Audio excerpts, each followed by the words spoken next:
Huwag mong dungisan ang labada ko ng mga kamay mong pumatay ng tao, Milagros. Isang himala na nga na hinahayaan ka pa naming kumuha ng tubig dito sa ilog, tapos may gana ka pang humingi ng dagdag na bayad. Ang boses ni Aling Marites ay parang talim ng itak na humihiwa sa katahimikan ng madaling araw sa gilid ng ilog ng San Jose. Nakatayo siya ng nakapamaywang, ang kanyang mukha ay punong-puno ng pangungutya habang nakatingin sa babaeng nakaluhod sa basang bato. Si Milagros ay dahan-dahang tumigil sa kanyang ginagawa. Hawak niya ang isang makapal na maong na jacket na pagmamay-ari ng asawa ni Marites. Ang kanyang mga daliri ay namumula na at kulubot dahil sa matagal na pagkababad sa malamig na tubig at matapang na sabon. Kanina pa siyang 4:00 ng madaling araw doon. Tinitiis ang kagat ng lamig para lamang sa 50 piso na ipinangako sa kanya. Perang pambili sana ng 2 kilong bigas at gamot para sa ubo ng kanyang anak. Dahan-dahan niyang inilapag ang jacket sa palanggana. Hindi siya sumigaw, hindi siya lumaban. Sa halip, hinayaan niyang ang bawat masakit na salita ay bumaon sa kanyang dibdib hanggang sa maramdaman niya ang pamilyar na paninikip ng lalamunan. Sa gilid ng kanyang mga mata, nakita niya ang kanyang 9 gulang na anak na si Sidante. Ang bata ay nakaupo sa isang malaking ugat ng puno ng nara. Tahimik na binubuo ang isang sirang transistor radio na napulot nila sa tambakan.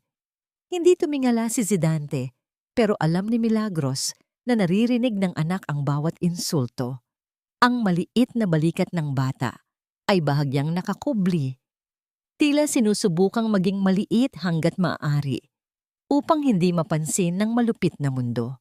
Aling Marites, maawa naman po kayo. Ang pakiusap ni Milagros, ang kanyang boses, ay halos isang bulong na lamang. Kailangan lang po ng anak ko ng makakain.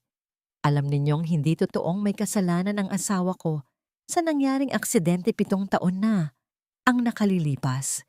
Inosente si Manuel. Isang malutong na tawa ang isinagot ni Marites. Kinuha niya ang isang balde ng maruming tubig at walang abog na ibinuhos ito sa tumpok ng mga malilinis na damit na halos 3 oras na tinapos ni Milagros. Inosente? Ang buong Samar ay alam na ang asawa mo ang dahilan kung bakit bumagsak ang eroplanong iyon. Maraming pamilya ang nawalan ng mahal sa buhay dahil sa kapabayaan niya. At ikaw, heto ka, nagmakaawa na parang aso habang ang anak mo ay nagmamanas na sa gutom. Bagay lang sa inyo yan. Ang dumi ng dugo ninyo, Milagros. Itinapon ni Marites ang isang 20 pesos na papel sa putikan sa paanan ni Milagros. Iyan lang ang halaga ng pagod mo ngayon, layas. Nanatiling nakatitig si Milagros sa 20 pesos na unti-unting nababasa ng putik. Ang kanyang puso ay parang isang basong kristal na nahulog sa semento. Libu-libong piraso na hindi na kailanman mabubuo pa. Naramdaman niya ang init ng luha sa kanyang mga mata, pero pinilit niyang huwag itong hayaang pumatak sa harap ng babaeng nagpahirap sa kanya. Dahan-dahang lumapit si Sidante sa kanyang ina. Walang imik na pinulot ng bata ang basang pera mula sa putikan. Gamit ang kanyang sariling kamiseta, pinunasan ni Sidante ang dumi sa 20 pesos hanggang sa luminis ito. Pagkatapos, hinawakan niya ang magaspang at sugatang kamay ng kanyang ina. Ang titig ni Sidante ay hindi titig ng isang bata. Ito ay malalim, puno ng pangunawa, at may halong determinasyon na nakakatakot makita sa isang musmos. Pinisil niya ang kamay ni Milagros, isang tahimik na pangako na balang araw.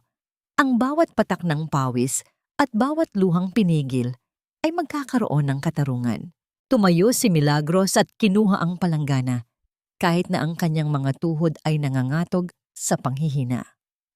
Habang naglalakad sila palayo sa ilog, naramdaman niya ang bawat mata ng mga kapitbahay na nakasubaybay sa kanila.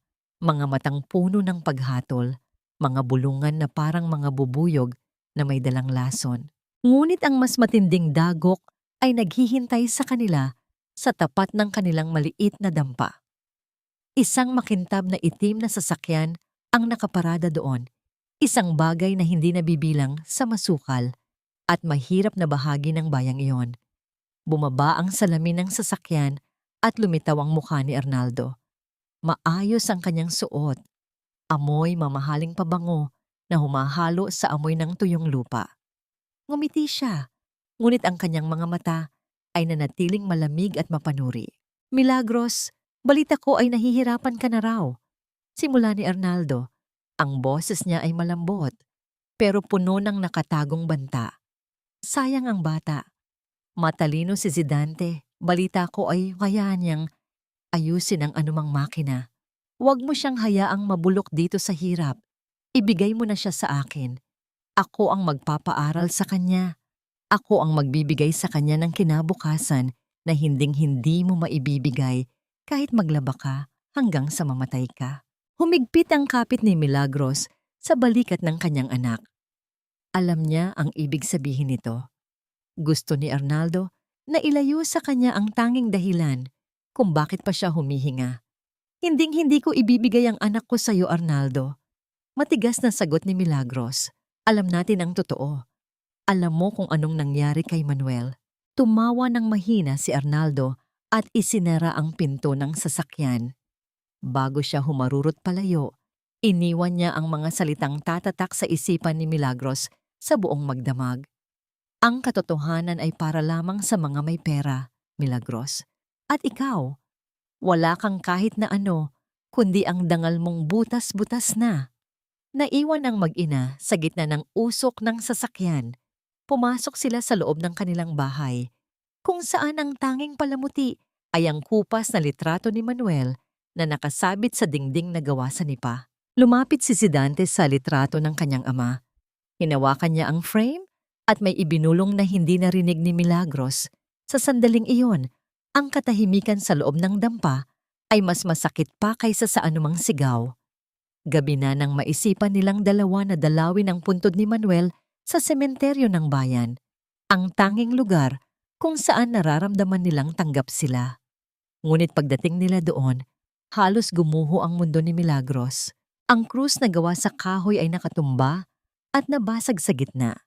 Ang semento ng puntod ay punong-puno ng pulang pintura at may mga salitang nakasulat doon na tila ba hinding-hindi na mabubura ng kahit anong ulan.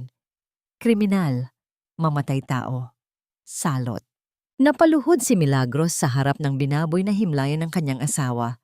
Ang kanyang mga kamay ay pilit na kinakamot ang tuyong pintura. Sinusubukang iligtas ang pangalan ng lalaking minahal niya. Zidante stood there, his small hands balled into fists, looking at the desecrated grave of his father under the cold moonlight. Gaano pa karaming sakit ang kayang tiisin ng isang pusong wala ng ibang hinahangad, kundi ang mabuhay ng marangal? Hanggang kailan mananatiling nakalibing ang katotohanan sa ilalim ng mga kasinungalingang pinalamutian ng ginto? Ang dilim ng gabi sa loob ng kanilang dampa ay hindi katulad ng dilim sa labas. Sa loob, ang kadiliman ay tila may bigat, isang uri ng katahimikan na sumasakal sa hininga. Sa ilalim ng isang aandap-andap na upos ng kandila, nakaupo si Zidante sa sahig na kawayan. Sa harap niya ay nakabuklat ang isang lumang notebook na may mga pahinang naninilaw na sa luma. Ito ang tanging pamana ni Manuel na hindi nagawang nakawin ng tadhana. Ang bawat guhit ng ballpen sa papel ay tila mga bakas ng paa ng kanyang ama na sinusundan niya sa isang masukal na kagubatan. Hindi lamang ito mga drawing ng makina para kay Zidante. Ito ay mga titik ng isang lihim na lengguwahe. Habang hinahaplos niya ang mga diagram ng turbofan engine at ang mga kalkulasyon ng aerodynamics, naramdaman niya ang isang uri ng kapayapaan. Sa mundo ng matematika, walang puwang ang kasinungalingan. Ang isa plus isa ay laging dalawa. Hindi katulad sa mundo ng mga tao, kung saan ang katotohanan ay madalas baluktutin ng mga may kapangyarihan. Narinig niya ang mahinang buntong hininga ni Milagros sa kabilang panig ng silid. Alam ni Zidante na gising pa ang kanyang ina. Pilit na pinapatulog ang gutom at ang sakit ng likod mula sa maghapong paglalaba. Hindi siya kumibo. Sa halip ay mas itinuon ang pansin sa isang partikular na pahina. May nakasulat doon na mga numero na tila hindi tugma sa karaniwang operasyon ng isang eroplano. Fuel injection anomaly ang nakasulat sa sulat kamay ng kanyang ama. Sa murang isip ni Zidante, isang maliit na kislap ng hinala ang nagsimulang mabuo. Kinabukasan sa paaralan, ang kislap na yon ay mabilis na tinabunan ng lupit ng realidad. Habang naglalakad si Zidante sa pasilyo, isang grupo ng mas matatandang bata ang humarang sa kanya. Hoy, anak ng piloto ng kamatayan, bakit dala-dala mo pa yung bulok na bag mo? Balita namin ay lilipat na raw kayo sa ilalim ng tulay dahil wala na kayong pambayad ng renta. Ang pangungutya ni Jojo, ang anak ng mayor, na laging nangunguna sa pang-aapi sa kanya. Hindi sumagot si Zidante. Nanatili siyang nakayuko, yakap-yakap ang kanyang bag kung saan nakatago ang notebook ng ama. Ngunit hindi sapat ang pananahimik para patigilin ang mga mapang api. Inagaw ni Jojo ang kanyang bag at buong lakas na itinakwil ito patungo sa isang malalim na hukay ng putik sa gilid ng palaruan. Naramdaman ni Zidante ang isang matinding kirot sa kanyang dibdib nang makita ang kanyang bag na lumubog sa maruming tubig. Walang pag-aalinlangan siyang lumusong sa putik, binaliwala ang tawanan mga ibang mga estudyante at ang dumi na kumakapit sa kanyang malinis sanang uniforme. Nang makuha niya ang bag, agad niyang tiningnan ang notebook. Basang-basa na ang cover nito pero ligtas ang mga pahina sa loob. Habang naglalakad pa uwi na puno ng putik at may luha sa mga mata, dumaan siya sa talyer ni Lolo Gorio, ang pinakamatandang mekaniko sa kanilang bayan. Si Lolo Gorio ay kilala sa pagiging masungit at mapag-isa, ngunit sinasabing kaya niyang paandarin ang kahit anong makinang may gulong o pakpak. Eksaktong pagdaan ni Zidante, nakita niyang nagkakamot ng ulo ang matanda sa harap ng isang lumang traktor na ayaw umandar. Ang usok na lumalabas sa tambutso ay maitim at mabaho, tila isang huling hininga ng isang naghihingalong halimaw. Napatigil si Zidante. Tumingin siya sa makina at sa loob ng ilang segundo, nakita niya ang problema. Ang fuel line ay barado at ang spark plug ay hindi nakalapat ng maayos. Hindi niya mapigilan ang kanyang sarili. Lumapit siya at kumuha ng isang wrench sa lamesa ni Lolo Gorio. Anong ginagawa mo, bata? Umalis ka rito. Baka madumihan mo pa yung putik mo. Ang bulyaw ni Gorio. Ngunit hindi natinag si Zidante. Lolo, hindi po yan ang sira. Maluwag po ang koneksyon sa loob. Sa isang mabilis at tumpak na galaw, inikot ni Zidante ang wrench sa isang bahagi ng makina na kanina pa sinusubukan ni Gorio. Isang malakas at tuloy-tuloy na ugong ang biglang bumalot sa talyer. Ang traktor na kanina ay patay, ay biglang nabuhay. Ang tunog nito ay tila isang awit ng tagumpay sa pandinig ni Zidante. Nanlaki ang mga mata ni Lolo Gorio. Tiningnan niya ang traktor, pagkatapos ay tumingin siya sa batang puno ng putik na nakatayo sa harap niya. Sa unang pagkakataon, sa loob ng maraming taon, nakakita si Gorio ng isang bagay na matagal na niyang kinalimutan. Ang likas na talino na tanging ginang mga taong may dugong mekaniko lamang ang nagtataglay. Sino ang ama mo, bata? Ang mahinang tanong ni Gorio. Si Manuel Pineda po. Sagot ni Zidante habang pinupunasan ng putik sa kanyang muka. Ang mukha ni Lolo Gorio ay biglang namutla. Tila may isang alaala na bumangon mula sa kanyang nakaraan. Isang ala-alang puno ng pagsisisi. Manuel? Ang bulong niya sa sarili. Ang pinakamagaling na estudyanteng nakilala ko. Sa sandaling iyon, naramdaman ni Zidante na hindi siya nag-iisa. May nakakaalam sa galing ng kanyang ama. May nakakaalam sa katotohanan. Habang nangyayari ito, si Milagros naman ay nasa malaking mansyon ni Arnaldo. Inutusan siyang maghatid ng mga bagong nilabhang kurtina doon. Habang naglalakad siya sa pasilyo patungo sa laundry room, narinig niya ang boses ni Arnaldo mula sa likod ng isang saradong pinto. Ang boses nito ay hindi na ang malambot na boses na ginagamit nito kapag kaharap siya. ito ay puno ng galit at takot. Sinasabi ko sa inyo, hindi nyo dapat hinayaang may matirang ebidensya. Kung mahanap nila ang nawawalang piyesa na yon, lahat tayo ay mabubulok sa kulungan. Ang sigaw ni Arnaldo sa telepono. Siguraduhin ninyong walang makakalapit sa dampa ng babaeng iyon. Kung kailangang sunugin ang lahat para mawala ang mga dokumento ni Manuel, gawin ninyo. Napahawak si Milagros sa pader para hindi matumba. Ang kanyang puso ay tumitibok ng napakabilis. Tila isang ibon na gustong kumawala sa hawla. Ang nawawalang piyesa? Ang mga dokumento ni Manuel? Biglang bumukas ang pinto. Nakatayo doon si Arnaldo, hawak pa rin ang kanyang cellphone. Nagtama ang kanilang mga mata at sa sandaling iyon, ang katahimikan sa pagitan nila ay tila isang mitya na nakasindi at handa nang sumabog. Milagros. Ang boses ni Arnaldo ay biglang naging malamig na parang yelo. Kanina ka pa ba dyan? Ang bawat segundo ng pagtitigan nila ay tila isang taon ng paghihirap.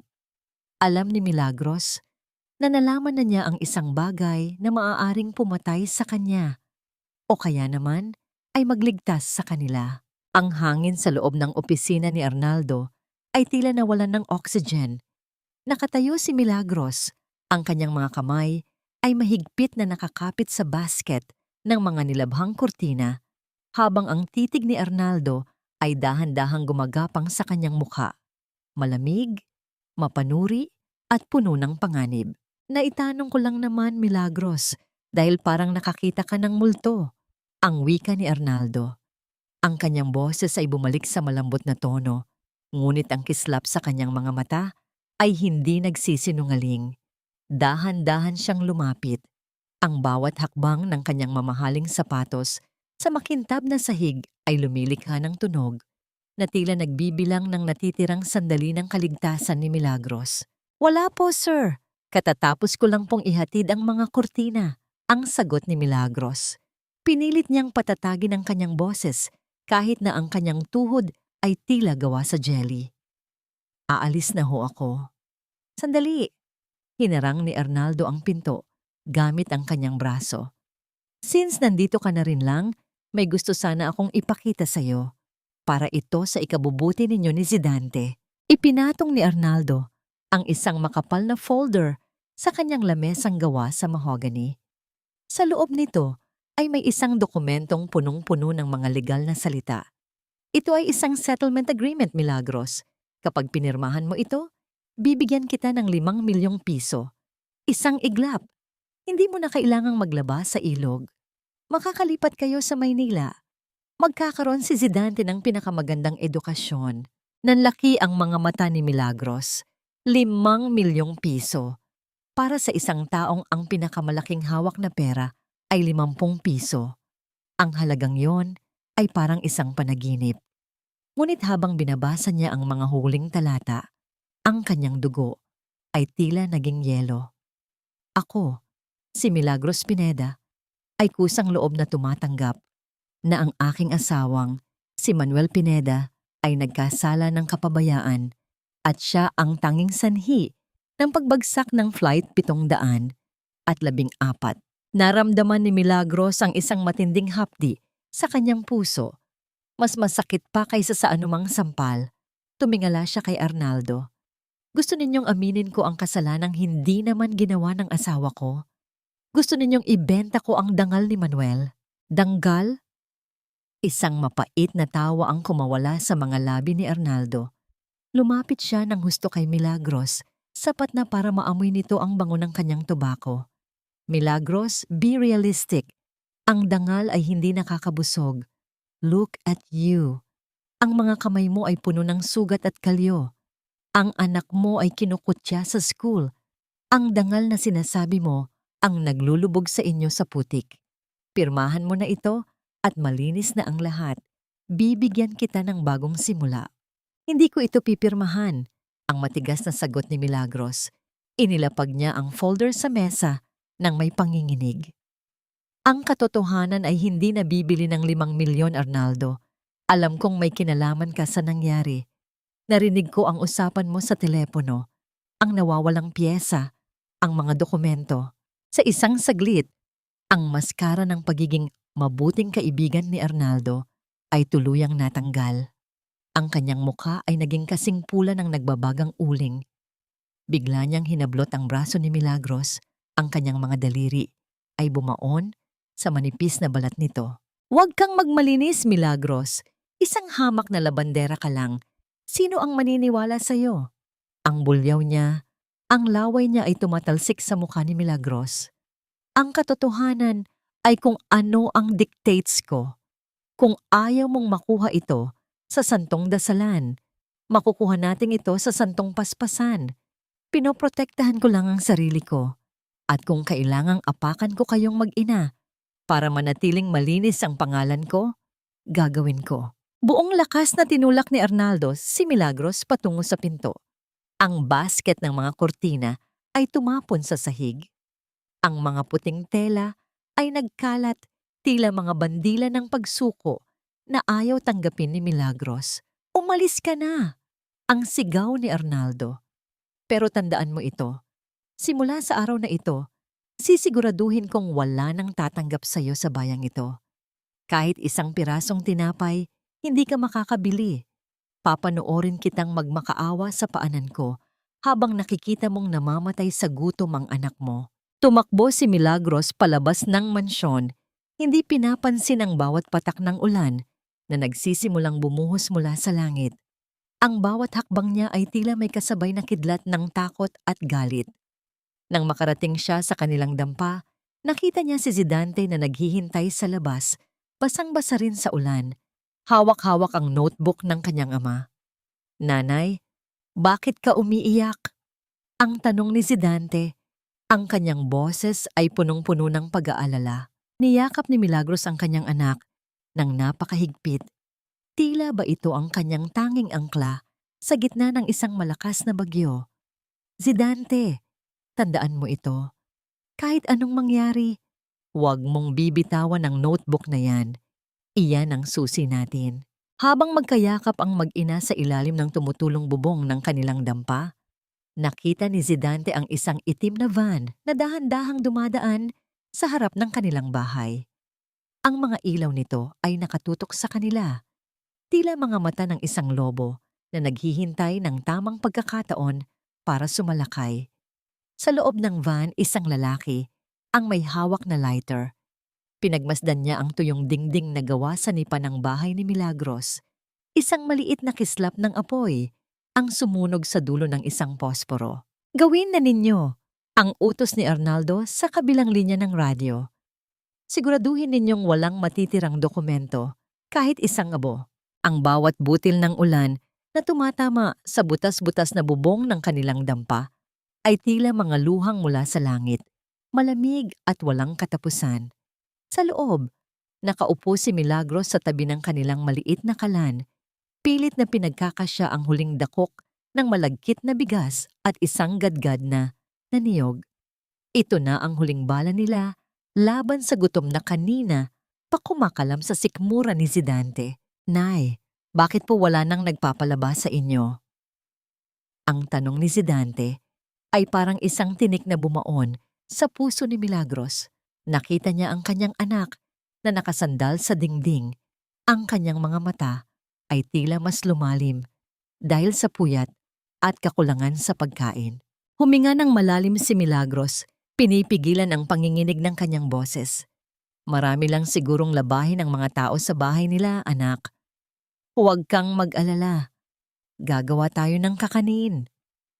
Masarap ang luto ng nanay, di ba? Maraming bibili nito sa palengke." Hindi na sinabi ni Milagros ang totoo. Hindi niya sinabi na kaninang umaga, nang maglibot siya sa kabayanan, lahat ng pinto ay isinara sa kanyang mukha. Ang mga dating suki niya ay umiiwas ng tingin. Ang iba naman ay lantarang nagsabing inutos ng opisina ni Arnaldo na huwag silang bibigyan ng kahit anong pagkakakitaan. Ang kapangyarihan ni Arnaldo ay parang isang lason na mabilis na kumalat sa bawat sulok ng kanilang maliit na bayan sa Samar. Maaga pa lang, bitbit na ni Milagros ang bilao ng kakanin, habang si Zidante naman ay may daladalang maliit na lalagyan ng asukal. Habang naglalakad sila sa putikan, naramdaman ni Milagros ang bawat mapanuring titig ng mga tao. Ang bawat bulong ay tila hangin na may dalang talim. Bili na po kayo ng kakanin. Sariwa pa po ito. Ang paos na sigaw ni Milagros sa gitna ng palengke. Ngunit tila may nakakahawang sakit ang mag-ina. Ang mga mamimili ay lumalayo, lumilipat sa ibang pwesto kapag sila ay papalapit na. May isang ginangpa na hinarangan ng kanyang anak nang tangkaing lumapit ni Zidante para mag-alok. Huwag mong hawakan yan, baka malas ang dala niyan. Ang marahas na wika ng babae, napatigil si Zidante. Ang kanyang maliit na kamay na may hawak na balot ng kakanin ay dahan-dahang bumaba. Tumingala siya sa kanyang ina at doon nakita ni Milagros ang isang uri ng sakit na hindi dapat nararanasan ng isang 9 na taong gulang. Ang kislap ng talino sa kanyang mga mata ay panandaliang natakpan ng ulap ng kahihiyan. Biglang bumuhos ang isang malakas na ulan. Ang mga tao sa palengke ay nagmadaling magkanlong, ngunit si Milagros at si Dante ay naiwan sa gitna ng kalsada. Walang pwesto na gustong magpasilong sa kanila. Agad na hinubad ni Milagros ang kanyang manipis na shawl at ibinalot ito sa kanyang anak. Habang ang sarili niyang katawan ay hinahayaan niyang mabasa hanggang sa buto. Nay, mababasa po kayo. Ang pag-aalala ni Zidante habang pilit na isinisiksik ang sarili sa piling ng ina. Okay lang ako, anak. Ang mahalaga ay hindi mabasa ang kakanin natin. Sayang ang puhunan. Ang pagsisinungaling ni Milagros.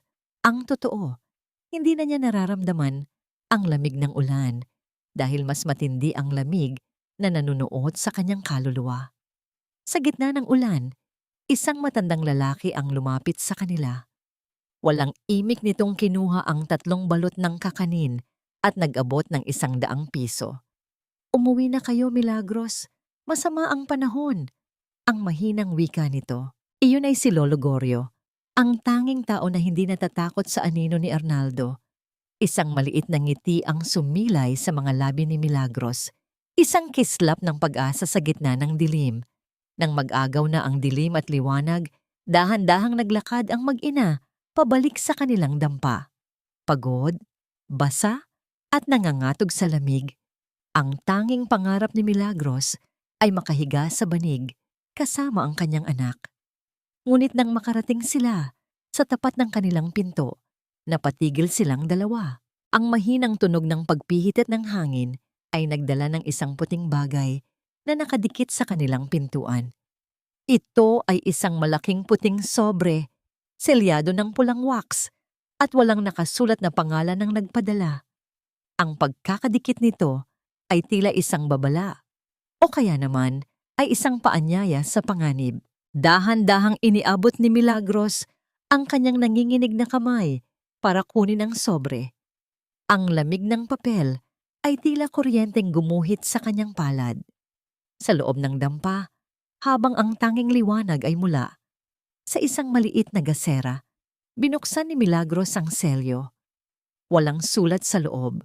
Sa halip, ang tanging laman ng sobre ay isang lumang susi na may kalawang at isang maliit na piraso ng metal, isang bahagi ng makina na may nakaukit na serial number. Nanlaki ang mga mata ni Zidante nang makita ang piraso ng metal. Nay, iyan po ang bahagi ng fuel regulator na nakasulat sa notebook ni tatay. Ang bulong ng bata, ang kanyang tinig, ay nanginginig sa pananabik at takot. Sino ang nag-iwan ng sobreng ito? Ito ba ay isang tulong mula sa isang kaibigan o isang patibong na inihanda ni Arnaldo para tuluyan silang ilubog? Habang tinititigan nila ang misteryosong piraso ng metal, isang malakas na katok ang bumasag sa katahimikan ng gabi. Ang bawat bagsak ng kamao sa pintuan ay tila isang pagyanig ng lupa, nagbabantang gibain ang huling proteksyon ng kanilang tahanan. Milagros, buksan mo ito. Alam naming nandyan kayo. Ang boses ng isang lalaki na hindi nila kilala, ngunit ang tono ay puno ng kapangyarihan at dahas. Nayakap ni Milagros si Zidante ng mahigpit, habang ang susi at ang piraso ng metal ay itinago niya sa loob ng kanyang damit, malapit sa kanyang puso. Ang labanan para sa katotohanan ay tila nagsisimula pa lamang, at ang gabing ito ay magiging pinakamahabang gabi sa kanilang buhay. Ibigay mo sa amin ang folder, Milagros, at walang masasaktan. Huwag mo kaming pagurin. Ang boses sa labas ay magaspang. Tila ba ito ay galing sa isang lalamunang laging puno ng alak at galit. Ang bawat bagsak ng kamao sa pinto ay nagpadala ng panginginig sa buong dampa. Dahilan upang ang mga alikabok sa kisameng nipa ay maglaglagan sa buhok ni Milagros. Sa isang mabilis na galaw, itinulak ni Milagros si Zidante sa ilalim ng kanilang maliit na higaan na yari sa kawayan. Huwag kang lalabas, anak. Kahit anong mangyari, huwag kang gagawa ng tunog. Ang bulong niya, ang kanyang boses ay nanginginig, pero puno ng awtoridad. Isiniksik niya sa kamay ng bata ang misteryosong susi at ang piraso ng metal na nakuha nila sa sobre. Hinablot ni Milagros ang isang kalawanging itak na nakasabit sa poste, ang huling proteksyon na iniwan ni Manuel. Handa na siyang mamatay para sa kanyang anak.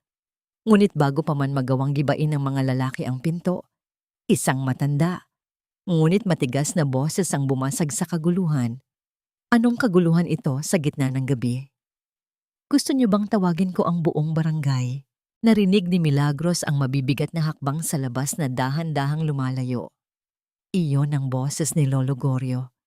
Pagkalipas ng ilang minuto, narinig niya ang mahinang pagtapik sa dingding, ang kanilang sikretong signal. Binuksan ni Milagros ang pinto at doon ay nakatayo ang matandang mekaniko. Hawak ang isang debateryang flashlight at isang seryosong tingin. Umalis na sila, pero babalik ang mga iyon. Inutusan sila ni Arnaldo, ang wika ni Gorio, habang pumasok sa loob. Milagros, kailangan nating malaman kung ano ang hinahanap nila. Lumabas si Zidante mula sa ilalim ng kama, bitbit ang notebook at ang piraso ng metal. Lolo, tignan niyo po ito, ang sabi ng bata. Ang kanyang mga mata ay nagniningning sa gitna ng takot. Inilapag nila ang notebook sa ibabaw ng lamesang kawayan. Sa ilalim ng liwanag ng gasera, binuklat ni Zidante ang pahinang may pamagat na Engine Test Results, Flight 714. Sa mga mata ng isang karaniwang tao, ang mga pahinang iyon ay puno lamang ng mga nakakalitong numero. Pero para kay Zidante, ito ay isang mapa ng isang malaking krimen. Dito po, Lolo. Turo ni Zidante sa isang table ng mga numero. Ang nakalagay pong standard pressure ay dapat nasa 300, pero ang isinulat ni tatay ay umabot lamang sa 210. At tignan niyo po itong serial number na nakaukit sa metal na nakuha namin. Inihambing ni Gorio ang serial number sa metal sa mga nakasulat sa notebook. Dahan-dahang lumaki ang mga mata ng matanda. Ang part na ito ay isang fuel regulator. Pero hindi ito ang orihinal na piyesa na dapat gamitin sa eroplano ni Manuel. Ano pong ibig ninyong sabihin? Ang tanong ni Milagros. Ang kanyang puso ay tumitibok ng mabilis. Ang piyesang ito ay gawa sa murang materyales, isang substandard na kopya. Ang paliwanag ni Gorio, ang kanyang tinig ay puno ng panginginig ng galit. Ibinenta ni Arnaldo ang mga orihinal na piyesa sa ibang bansa at pinalitan ng mga ito ng mga pekeng piyesa para makatipid at kumita ng milyon-milyon. Alam ni Manuel, sinubukan niyang isulat ito, sinubukan niyang magreklamo. Napahawak si Milagros sa kanyang dibdib. Kaya pala pinatay nila ang asawa ko sa kahihiyan. Hindi aksidente ang pagbagsak ng eroplano. Pinabagsak ito ng kasakiman ni Arnaldo. Habang binabasa pa ni Zidante ang notebook, nakita niya ang isang code na nakasulat sa dulo ng pahina. Gamit ang kanyang talino, mabilis niyang naintindihan ang pattern. Nay, may ebidensya pa pong iba. May isang lugar na binanggit si tatay sa gubat. Doon sa pinagbagsakan ng eroplano, may itinago siya doon na hindi nahanap ng mga tauhan ni Arnaldo. Ang katahimikan sa loob ng dampa ay tila naging mabigat. Alam nilang hawak na nila ang mitya na magpapasabog sa imperyo ni Arnaldo. Pero alam din nilang ang mitsyang ito ay maaari ring maging dahilan ng kanilang katapusan. Kailangang maging maingat tayo, ang babala ni Goryo. Bawat hakbang ninyo ay binabantayan. Ngunit hindi nila namalayan na sa labas ng kanilang dampa, sa kabila ng makapal na talahiban, may isang taong kanina pa nakikinig sa bawat salitang binitiwan nila. Si Aling Marites na may hawak na maliit na radyo para makipag-ugnayan sa mga tauhan ni Arnaldo ay dahan-dahang umatras. Ang kanyang mukha ay punong-puno ng takot at kasakiman. Sa gitna ng kadiliman, isang maliit na kislap ng liwanag mula sa cellphone ni Marites ang sumilay. Isang mensahe ang ipinadala niya. May ebidensya sila. Alam na nila ang tungkol sa mga pekeng piyesa. Sa malayo, sa loob ng kanyang mansyon, binasa ni Arnaldo ang mensahe. Isang nakakatakot na ngiti ang sumilay sa kanyang mga labi habang pinaglalaruan niya ang kanyang gintong lighter. Kung ayaw nilang tumigil, kailangan nating gawin ang paraan na hinding-hindi nila makakalimutan. Ang bulong ni Arnaldo sa hangin. Tapusin na ang pamilyang yan. Sunugin ang lahat. Siguraduhin ninyong kahit ang alaala ng asawa niya ay maging abo. Ang utos na yon, bagamat ibinulong lamang sa kadiliman, ay tila isang sumpa na lumipad patungo sa maliit na dampa sa gilid ng bukid. Habang naglalakad sina Milagros at si Dante pabalik mula sa talyer ni Lolo Goryo, naramdaman nila ang isang kakaibang init na hindi galing sa banayad na hangin ng gabi. Sa malayo, ang langit na dapat ay madilim at puno ng bituin ay biglang nagkaroon ng kulay kahel. Isang matinding liwanag na sumasayaw ng marahas. Nanigas si Milagros sa kanyang kinatatayuan.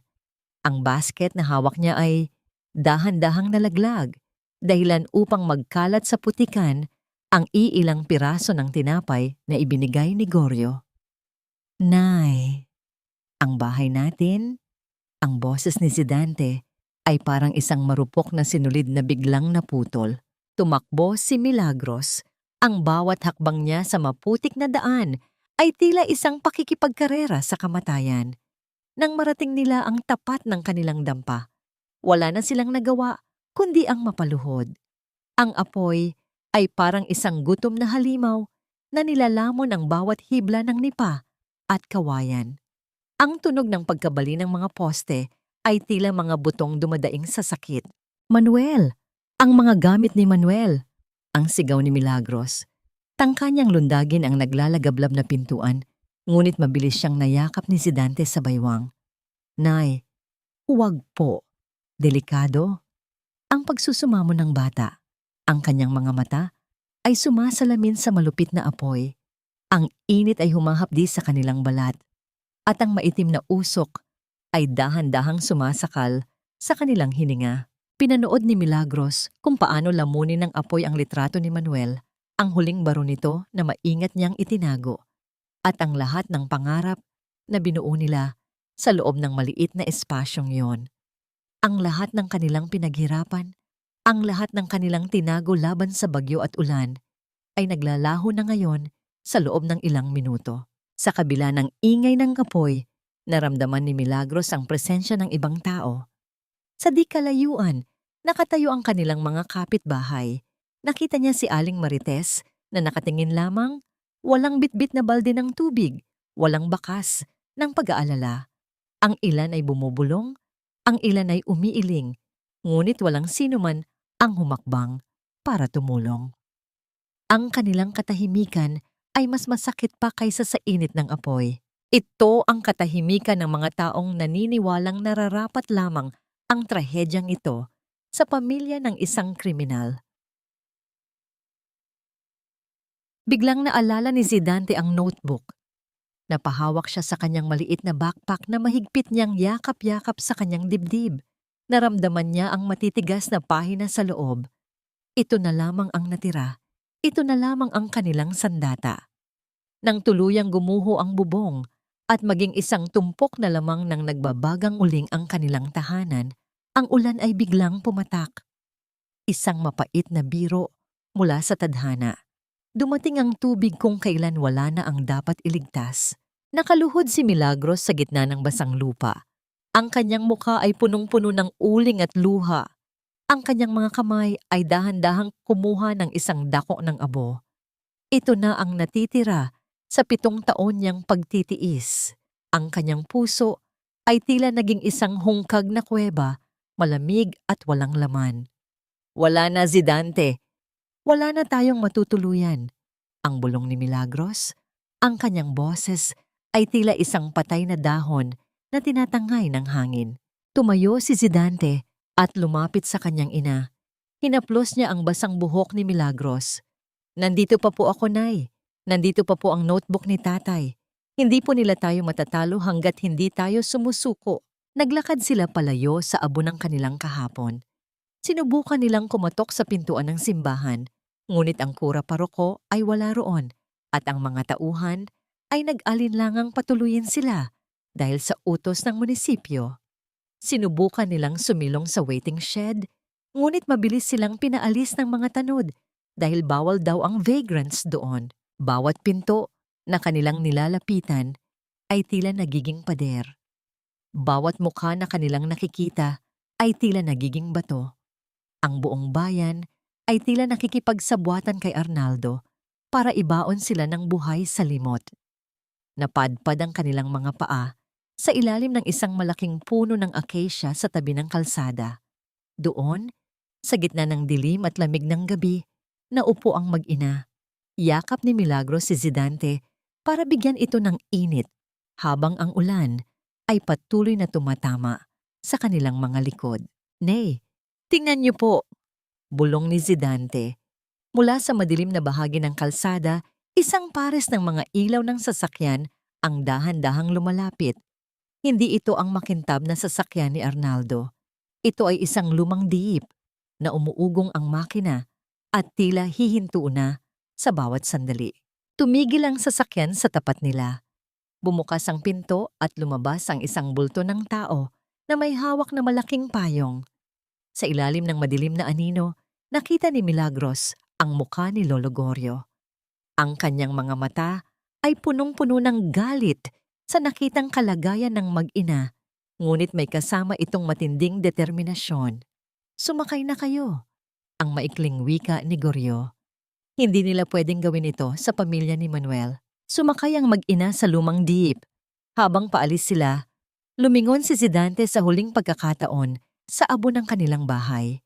Nakita niya ang isang itim na sasakyan na nakaparada sa di kalayuan at ang isang anino sa loob nito na naninigarilyo. Alam ni Zidante na hindi pa tapos si Arnaldo. Ngunit habang hawak niya ang notebook sa loob ng kanyang bag, naramdaman niya ang isang kakaibang lakas. Ang apoy na sumunog sa kanilang bahay ay tila lumipat sa loob ng kanyang dibdib. Lolo Gorio, ang tawag ni Zidante habang umaandar ang sasakyan. Turuan niyo po akong ayusin ang lahat. Hindi lang ang makina, kundi pati ang buhay namin. Tumingin si Gorio sa rearview mirror at tumango. Magsisimula tayo bukas, bata. Pero tandaan mo, ang paglaban sa katotohanan ay mas mahirap kaysa sa pag-aayos ng pinakamasalimuot na makina. Handa ka na ba? Bago pa man makasagot si Zidante, isang malakas na tunog ng kidlat ang gumuhit sa langit na sinundan ng isang hindi inaasahang tawag sa cellphone ni Lolo Gorio. Ang numero sa screen ay hindi kilala, ngunit ang boses sa kabilang linya ay sapat na para mapatapak si Gorio sa preno sa gitna ng kalsada. Gorio, ilayo mo ang mag-inang yan. May mga tao nang papunta sa talyer mo. Alam ni Arnaldo na tinulungan mo sila. Patawad, Manuel. Patawad dahil hinayaan kong mangyari ito sa mag-ina mo. Ang bulong na iyon ni Lolo Gorio ay halos malunod ng ingay ng malakas na ulan at ng hingal ng makina ng lumang diip. Nakasandal si Milagros sa bintana. Ang kanyang mga mata ay walang buhay na nakatitig sa dilim ng kalsada. Ang bawat patak ng ulan sa labas ay tila mga kuko na kumakamot sa kanyang kaluluwa. Sa kanyang kandungan, Mahimbing nang nakatulog si Zidante dahil sa matinding pagod. Ang maliit na kamay ng bata ay mahigpit pa ring nakakapit sa strap ng kanyang bag na naglalaman ng notebook. Hindi sila dumiretso sa main na talyer ni Goryo. Sa halip, pumasok sila sa isang makitid at masukal na daan patungo sa isang lumang bodega sa dulo ng bayan. Isang lugar na tila kinalimutan na ng panahon, puno ng mga kalawanging yero at mga baging na gumagapang sa pader. Dito muna kayo, ang mahinang wika ni Goryo habang pinapatay ang makina. Ang biglang katahimikan ay tila isang mabigat na kumot na bumalot sa kanila. Walang nakakaalam sa lugar na ito, kundi ako lang. Dito ko itinago ang mga lumang gamit ng eroplano na hindi na isama sa paglilinis ni Arnaldo 7 taon na ang nakalilipas. Dahan-dahang binuhat ni Milagros, si Zidante pumasok sa loob. Ang amoy ng langis, kalawang, at lumang alikabok ang sumalubong sa kanila. Sa gitna ng bodega, sa ilalim ng liwanag ng isang bumbilyang aandap-andap, ay may isang maliit na kwarto na may lumang papag at isang lamesang gawa sa kahoy. Inilapag ni Milagros ang anak sa papag. Nang masiguro niyang mahimbing ang tulog ng bata, doon lamang siya nagkaroon ng lakas para humarap kay Goryo. Ang kanyang mga kamay ay nanginginig, hindi dahil sa lamig, kundi dahil sa dami ng tanong na gustong kumawala sa kanyang mga labi. Bakit ninyo kami tinutulungan, Lolo Goryo?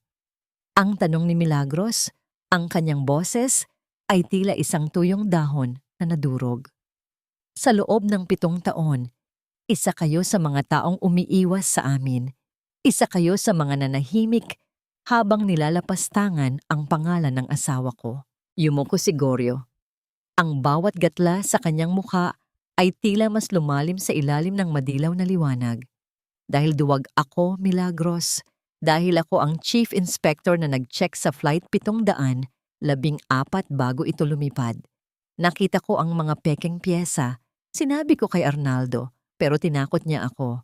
Sabi niya, kung magsasalita ako, hindi lang ang trabaho ko ang mawawala, kundi pati ang pamilya ko. Napahawak si Milagros sa kanyang lalamunan. Ang bawat salita ni Goryo ay tila isang karayom na ibinabaon sa kanyang puso. Ang hustisyang matagal niyang hinahanap ay nasa harap lang pala niya sa loob ng 7 taon, nakatago sa likod ng katahimikan ng isang matandang takot. Pinirmahan ko ang dokumento na nagsasabing maayos ang lahat. Ang pagpapatuloy ni Goryo, ang kanyang mga mata ay nagsimulang mangilid ng luha. At nang bumagsak ang eroplano, hinayaan ko silang isisi ang lahat kay Manuel. Gabi-gabi akong sinusumbatan ng konsensya ko.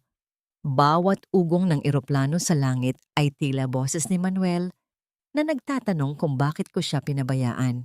Lolo Goryo. Ang tanging nasambit ni Milagros, wala siyang maramdamang galit, tanging isang malalim na pagkapagod. Ang mundo ay tila isang malaking makina na sadyang idinisenyo para durugin ang mga taong walang laban. Kaya nang makita ko si Zidante sa taliriko kahapon, ang paraan niya ng paghawak sa wrench, ang talas ng kanyang mga mata. Nakita ko si Manuel sa kanya, sabi ni Goryo. Ito na ang pagkakataon kong bumawi. Kahit itaya ko pa ang huling hininga ko, tutulungan ko kayong linisin ang pangalan niya. Samantala, dahan-dahang nagmulat ng mata si Zidante. Hindi niya ipinakitang gising na siya, ngunit narinig niya ang bawat salita. Bumangon siya ng tahimik at lumapit sa isang sulok ng bodega. Doon, sa ilalim ng isang makapal na canvas, may nakita siyang isang bagay na hugis pakpak. Inalis niya ang takip at bumulaga sa kanya ang isang lumang propeller ng maliit na Cessna. Kumuha si Zidante ng isang piraso ng basahan at nagsimulang punasan ang makapal na alikabok sa bakal. Ang bawat haplos niya sa malamig na metal ay tila isang pag-uusap sa kanyang ama. Sa gitna ng trahedya, sa gitna ng pagkawala ng kanilang tahanan, natagpuan ni Zidante ang kanyang kapayapaan sa gitna ng mga piyesang sira. Nay, tawag ni Zidante, dahilan upang mapalingon sina Milagros at Goryo. Lumapit ang bata sa kanila. Bitbit ang isang maliit na tornilyo na kinuha niya mula sa propeller. "Huwag na po kayong umiyak," sabi ni tatay sa notebook niya. "Ang bawat makina ay pwedeng ayusin basta alam mo kung nasaan ang sira. Aayusin po natin ito. Aayusin natin ang pangalan ni tatay." Ang golden moment na iyon, ang pag-asa sa mga mata ng isang batang nawalan na ng lahat, ay tila nagbigay ng bagong buhay sa loob ng bodega. Lumapit si Milagros at niyakap ang kanyang anak. Sa unang pagkakataon, ang kanyang yakap ay hindi na yakap ng desperasyon, kundi yakap ng isang ina na handa nang lumaban kasama ang kanyang munting henyo.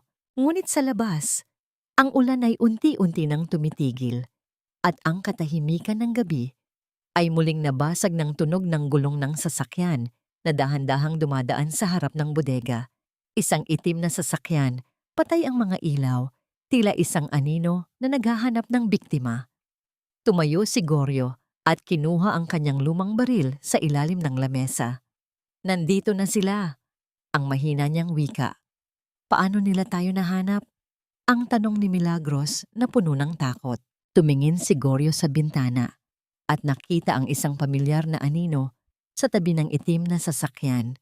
Isang babaeng balot ng itim na shawl. Ngunit ang paraan ng pagtayo ay hinding-hindi niya mapagkakamalan. "Si Marites," ang bulong ni Goryo. "Ibinenta niya tayo kay Arnaldo. Lalabas kayo riyan o susunugin namin pati itong bodegang ito kasama ninyo? Huwag niyo na kaming pagurin, Milagros. Alam naming nandyan kayo." Ang boses ni Aling Marites ay matinis at puno ng pagmamalaki. Tila ba isa siyang bayaning nakahuli ng isang malaking kriminal. Nakatayo siya sa labas ng bakod sa tabi ng isang itim na van, habang ang liwanag ng mga flashlight ng mga tauhan ni Arnaldo ay naglalakbay sa mga pader ng bodega. Tila mga daliri ng kamatayan na hinahanap ang kanilang biktima. Sa loob, napasandal si Milagros sa isang lumang tangke ng langis. Naramdaman niya ang malamig at malagkit na likido sa kanyang likuran, ngunit mas nangingibabaw ang hapdi sa kanyang dibdib. Si Marites, ang babaeng binalhan niya ng gamot nung nagkasakit ang anak nito 3 taon na ang nakalilipas.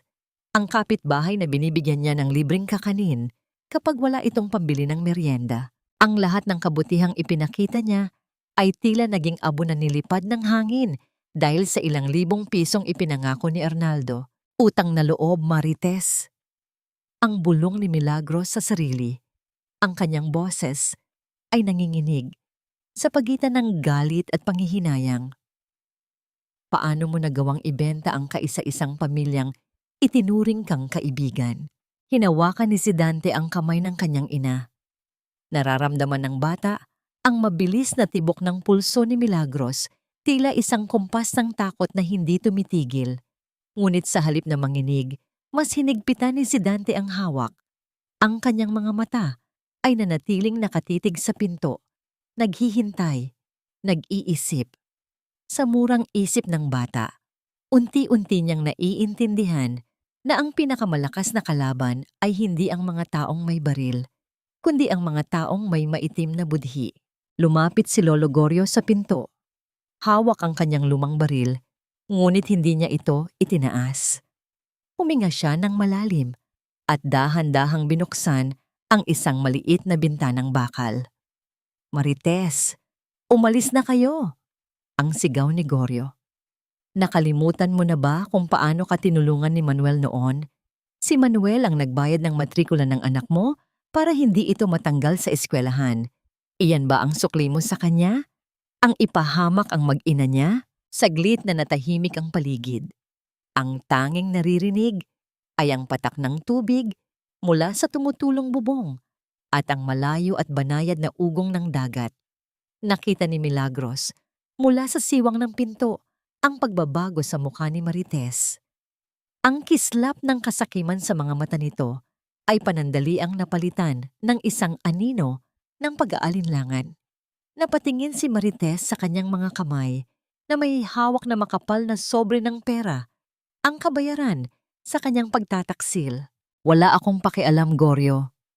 Ang bulyaw ni Marites, ngunit sa pagkakataong ito, Ang kanyang boses ay tila may halong pait. Patay na si Manuel. Hindi na ako mapapakain ng pasalamat niya. Sa panahong ito, ang sikmura ang nauuna bago ang konsensya. Ibigay niyo na sa amin ang bata at ang notebook at pababayaan namin kayong mabuhay. Hindi niyo makukuha ang anak ko.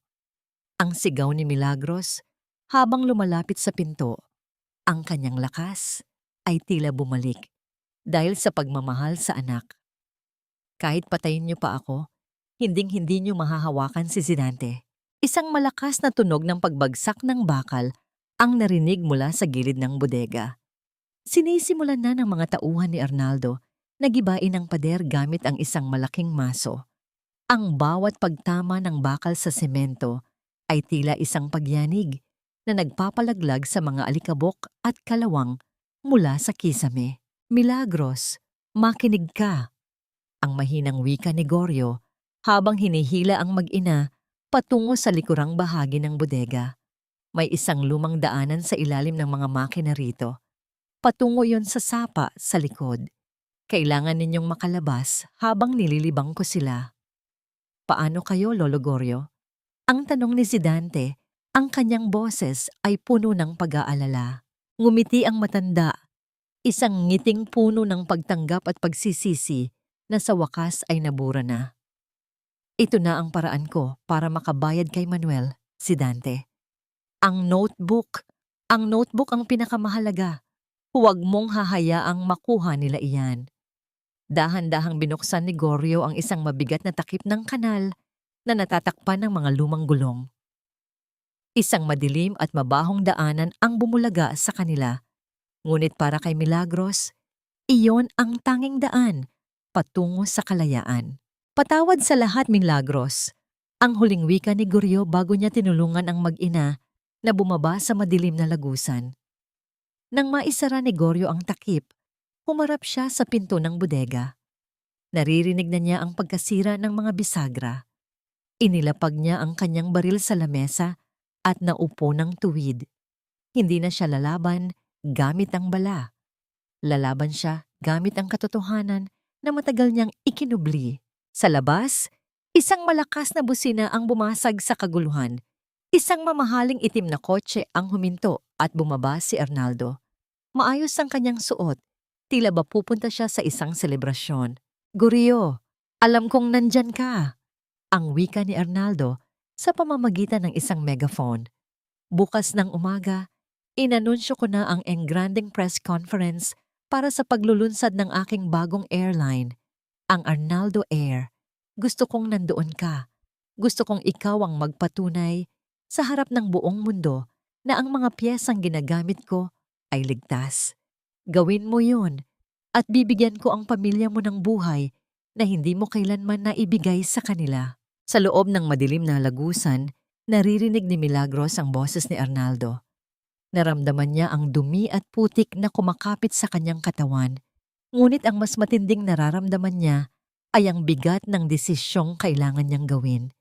Lalayo ba sila para magtago o gagamitin nila ang gabi para hanapin ang huling piraso ng katotohanan na itinago ni Manuel sa sagubat ng Samar? Nay! Bulong ni Zidante sa gitna ng kadiliman ng lagusan. Alam ko po kung nasaan ang lugar na yon. Sinasabi sa akin ng hangin. Sinasabi sa akin ni tatay. Ang bawat hakbang sa loob ng madilim na lagusan ay tila isang paglubog sa impyerno. Ang putik sa ilalim ng kanilang mga paa ay parang malalamig na daliring humihila sa kanila pababa. Habang ang amoy ng napanis na tubig at kalawang ay sumasakal sa hininga ni Milagros. Hawak niya ang kamay ni Zidante ng napakahigpit. Tila ba kapag binitawan niya ito, ay tuluyan ng lalamunin ng kadiliman ng kanyang anak. Nang sa wakas, ay makalabas sila sa dulo ng lagusan. Bumulaga sa kanila ang pampang ng sapa na malapit sa kabayanan. Ang ulan ay tumigil na, ngunit ang gabi ay nananatiling malupit at malamig. Sa di kalayuan, nakita ni Milagros ang naglalakihang mga dekorasyon at makukulay na ilaw sa plaza ng bayan. May mga banderitas at isang malaking entablado na may nakasulat na Grand launching of Arnaldo Air, ang bagong pag-asa ng Samar. Isang mapait na ngiti ang sumilay sa mga labi ni Milagros. Habang sila ay gumagapang sa putikan para mabuhay, ang taong sumira sa kanila ay naghahanda para sa isang pagdiriwang. Nay, tignan niyo po. Bulong ni si Dante, itinuro ang isang tumpok ng mga tao sa plaza. Hindi nagtatago si Arnaldo. Sa halip, ginagamit niya ang liwanag ng mga kamera ng media upang magmukhang anghel.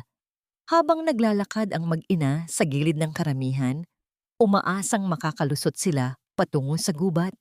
Biglang tumama ang isang malakas na spotlight sa kanilang kinaroroonan. Ayan na pala ang ating espesyal na panauhin. Ang malakas na wika ni Arnaldo sa microphone.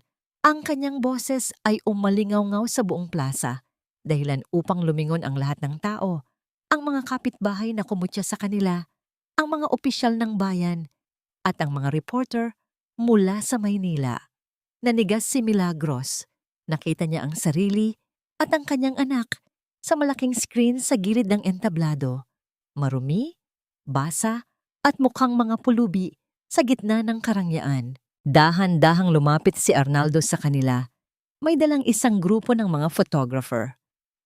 Mga kaibigan, tignan ninyo ang pamilyang ito. Sa kabila ng kasalanang ginawa ng ama ni Zidante, hindi ko sila natiis. Dahil naniniwala ako sa second chances, ngayong gabi, inanunsyo ko na bibigyan ko si Zidante ng isang full scholarship sa pinakamagandang paaralan sa Maynila. Isasama ko siya sa aking pangangalaga upang maituwid ang kanyang kinabukasan. Nagpalakpakan ang mga tao. Napakabait talaga ni Sir Arnaldo. Ang bulong ng isang babae sa gilid. Kahit niloko na siya ng asawa ni Milagros, heto pa rin siya, tumutulong. Naramdaman ni Milagros ang dugo na kumukulo sa kanyang mga ugat. Ito ang pinakamatinding uri ng paghihirap. Ang gawan ka ng masama sa dilim at kunwari ay iligtas ka sa harap ng maraming tao para lamang magmukhang bayani.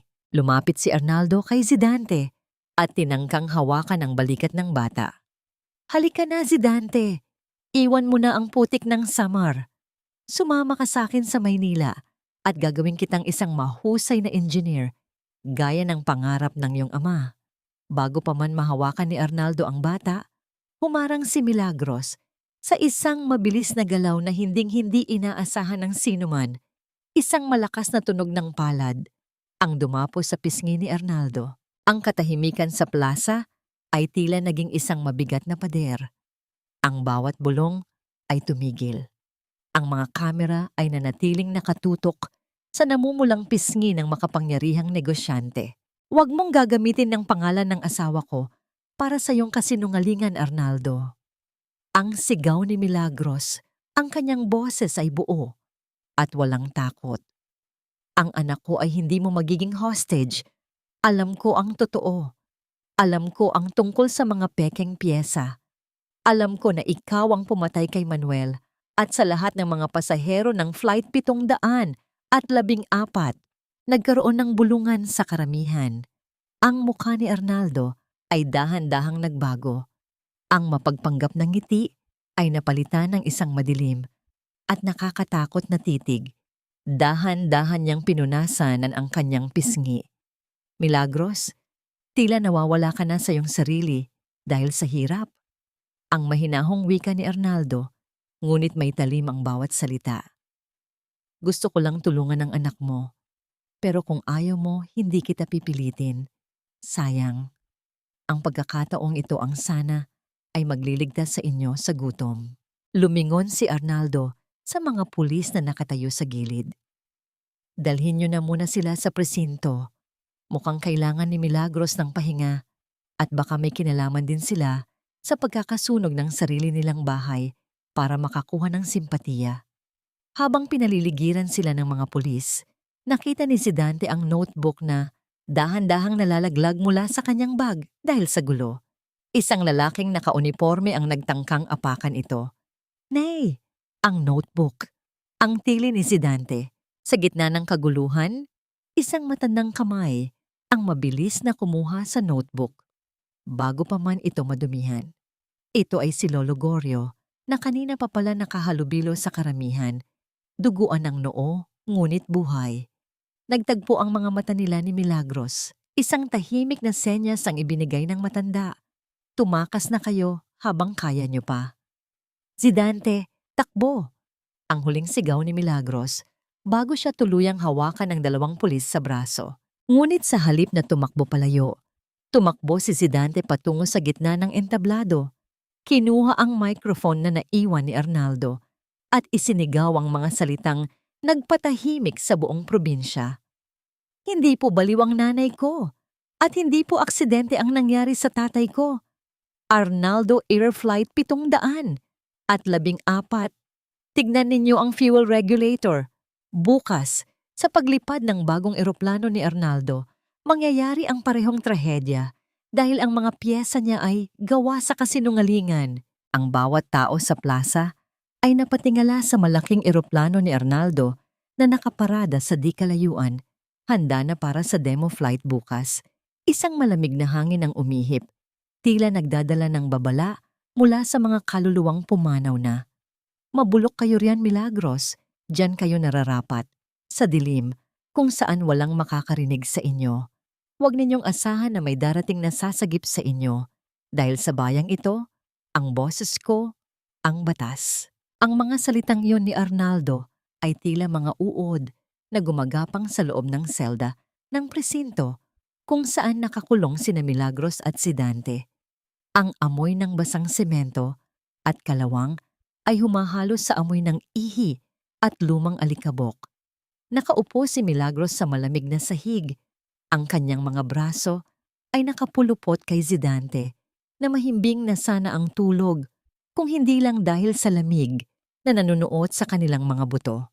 Sa labas, ang langit ng summer ay dahan-dahang nagbabago ng kulay. Ang kaninang maaliwalas na asul ay napalitan ng isang nakakatakot na itim at lila. Ang hangin ay nagsimulang umihip ng may kakaibang sipol, tila isang babala mula sa kailaliman ng dagat. Isang malakas na bagyo ang paparating, isang bagyong hindi nakasulat sa anumang ulat ng panahon, ngunit nararamdaman ng bawat naninirahan sa isla. Nay, natatakot po ako sa tunog ng hangin.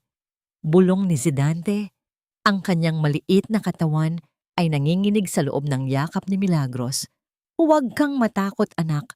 Ang hangin ay boses lang ng langit. Ang pagsisinungaling ni Milagros habang hinahaplos ang buhok ng anak. Ang totoo, pati siya ay nakakaramdam ng matinding kaba. Ang bawat pagyanig ng rehas sa bawat bugso ng hangin ay tila nagsasabi sa kanya na may malaking kaganapang parating.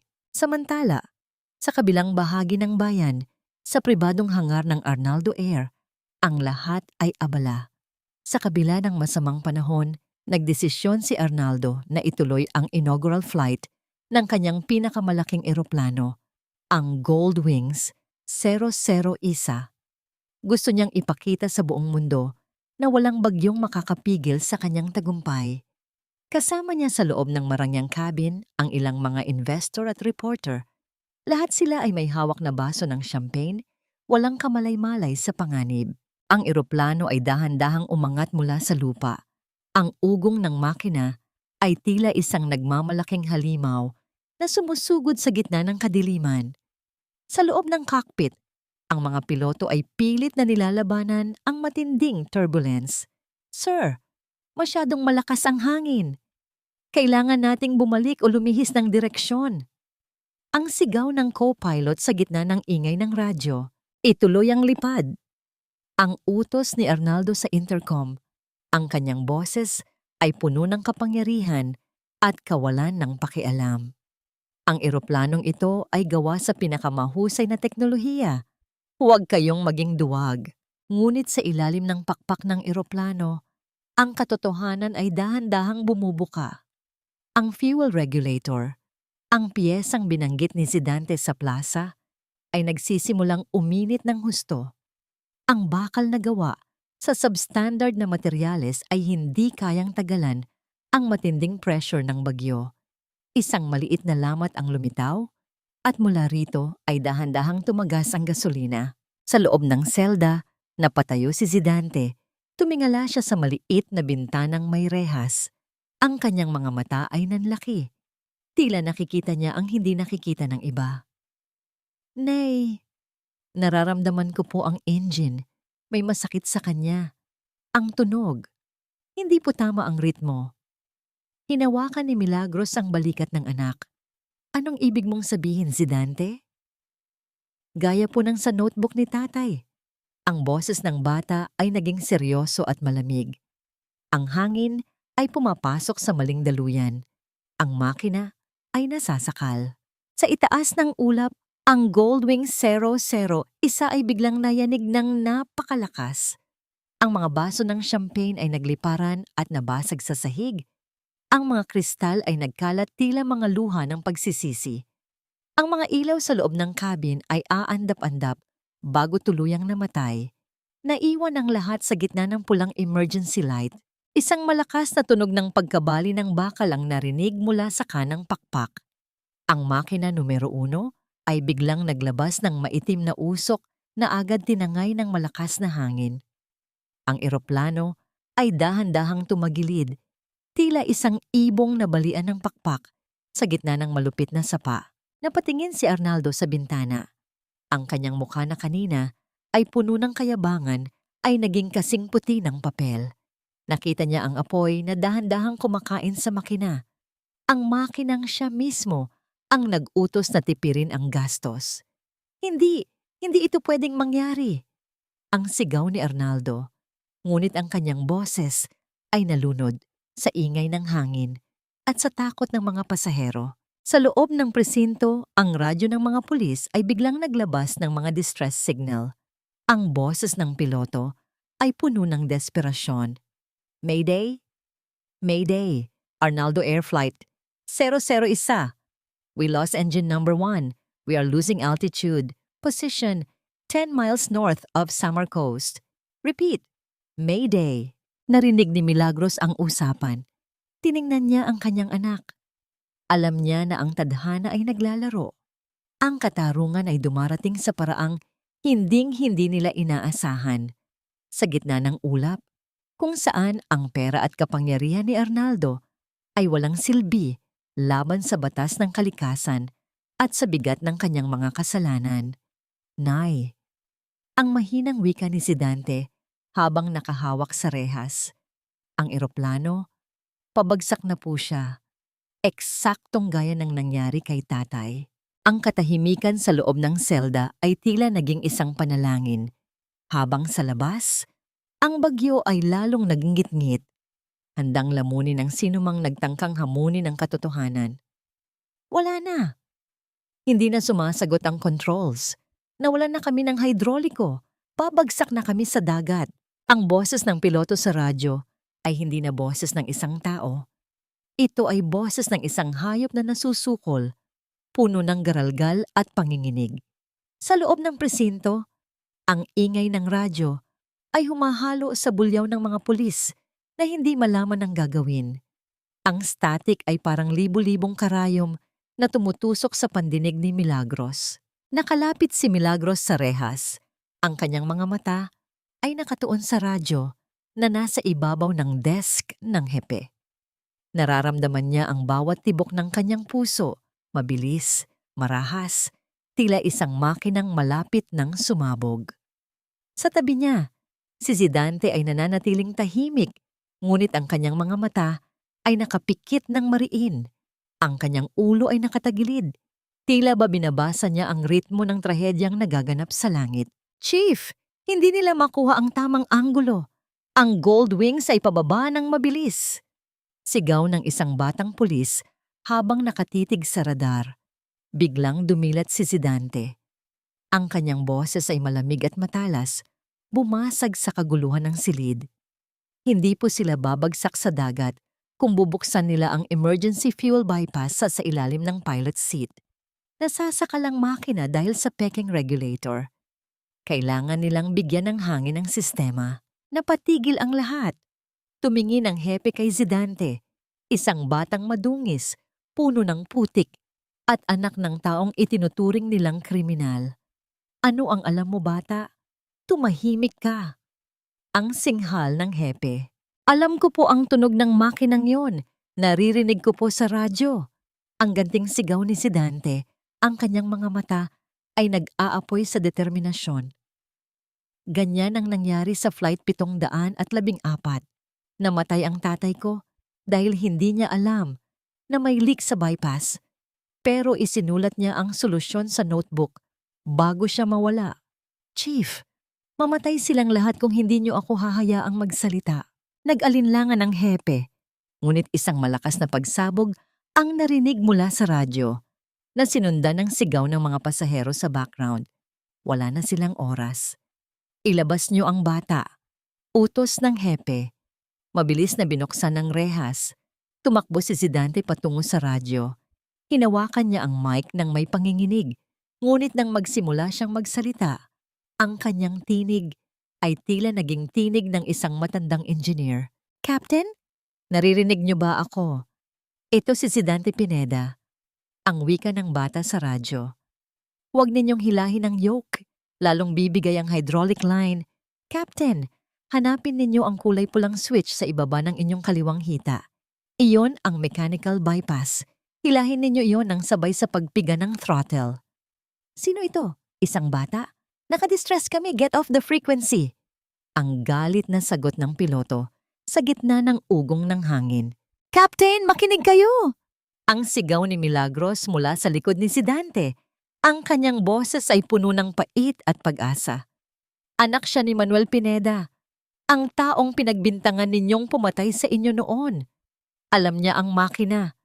Kung gusto ninyong mabuhay ang mga pasahero nyo, makinig kayo sa anak ko. Nagkaroon ng 5 segundong katahimikan. 5 segundo na, tila tumagal ng isang dekada. Sa kabilang linya, narinig nila ang mabilis na paghinga ng piloto at ang ingay ng mga alarms na nagbabala ng kamatayan. Searching for the red switch. I found it. Pulling the bypass now. Ang sigaw ng piloto. Isang malakas at nakakangilong tunog ng bakal na nagkikiskisa ng umalingaw sa radyo. Pagkatapos ay isang mahabang sandali ng katahimikan. Ang hepe, ang mga pulis, at si Milagros ay hindi humihinga. Biglang, ang kaninang garalgal na ugong ng makina ay nagbago. Naging maayos ang ritmo nito. Naging malalim at matatag. The engine is stabilizing. We have thrust. Oh God, we have thrust! Ang boses ng piloto ay puno na ngayon ng luha. Bata, Zidante, we are gaining altitude. Thank you. Thank you. Nabitawan ni Zidante ang mic. Napaupo siya sa sahig. Ang kanyang buong katawan ay biglang nanghina. Nilapitan siya ni Milagros at niyakap ng napakahigpit. Ang bawat patak ng luha ni Milagros sa balikat ng anak ay tila naghuhugas sa 7 taon ng dumi at kahihiyan. Ngunit ang tagumpay ay panandalian lamang. Isang bagong boses ang pumasok sa radyo. Isang boses na puno ng puot at desperasyon. Hindi! Hindi niyo pwedeng iligtas ang eroplanong iyan. Ang sigaw ni Arnaldo mula sa loob ng cabin. Nakuha niya ang isa pang radio set. Kapag lumapag ang eroplanong ito, tapos na ako. Goryo, Milagros, sisiguraduhin kong babagsak tayo. Walang mabubuhay. Narinig nila ang tunog ng kaguluhan sa loob ng cockpit. Mukhang sinusubukan ni Arnaldo na pumasok sa loob para agawin ang controls. Isang marahas na tunog ng pagbagsak ng kung anong matigas na bagay ang narinig, na sinundan ng isang matinding katahimikan. Captain? Captain! Sumagot kayo! Ang sigaw ng hepe sa radyo. Walang sumasagot. Ang tanging naririnig na lamang ay ang malakas na paghampas ng ulan sa labas ng presinto at ang takot sa mga mata ni Milagros. Nakamit na ni Zidante ang kanyang golden moment, ngunit ang buhay ng daan-daang tao, kasama na ang kaaway na sumira sa kanila, ay nakabitin pa rin sa isang manipis na sinulid.